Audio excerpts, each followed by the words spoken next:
Good morning, fourth grade. Today is lesson 4.11. It is just a lot of practice of what we've been doing the last couple lessons. So first thing we're going to do, I want you to say that chant with me in this video. So we divide, multiply, subtract, and bring down. Again, divide, multiply, subtract, and bring down. One more time. Divide, multiply, subtract, and bring down. I really hope that's getting stuck in your head as much as it is in mine, because it will help you so much.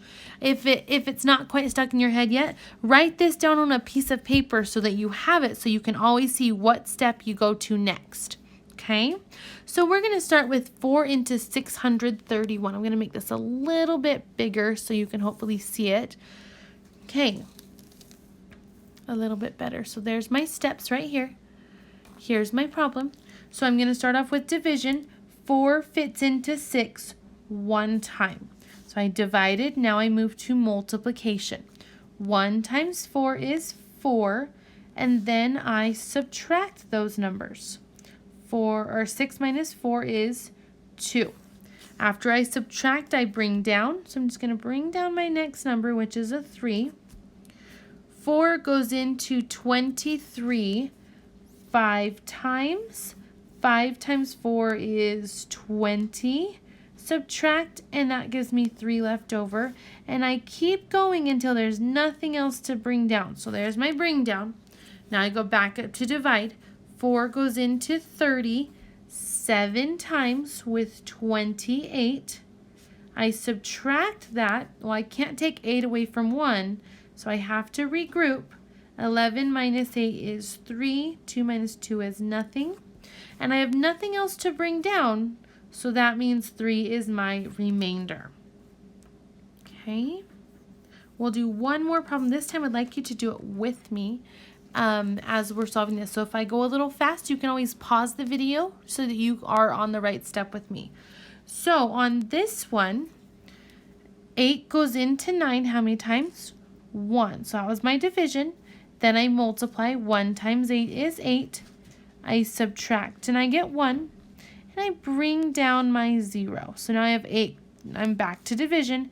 8 goes into 10 one time. 1 times 8 is 8. I subtract it. And then I bring down my 6. And notice I'm drawing these arrows. These arrows are helping me keep my work lined up so it's nice and neat and nothing gets lost. So there's my 26. So now 8 goes into 26 3 times. 3 times 8 is 24. I subtract and I have 2 left over. So that becomes my remainder since I have nothing else to bring down. Now I'm going to do one more problem with you because it's a word problem. It's a little bit different. So if you look at this problem, I want you to follow along with me. So it says the Briggs rented a car for 5 weeks. Here's how much the Briggs spent for 5 weeks. What was the cost of their rental per week? So this is the total for all 5 weeks. This is $985.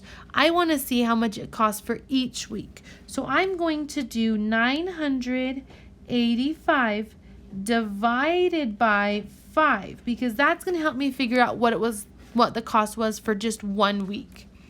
Once again, my steps: divide, multiply, subtract, and bring down. So we start with divide. 5 goes into 9 one time. Multiply. 1 times 5 is 5. Subtract it, and I have 4 left over. Bring down my number. So now 5 goes into 48. 5 times with 45. That's my multiplication. So 9 times. I was like, that does not look right. So 9 times 5 is 45. I subtract and I have 3 left over. Then I bring down my 5. 5 goes into 35 7 times. 7 times 5 is 35. I subtract and I have nothing left over. So that means that each week they paid $197 to rent their car. Have a great day, guys.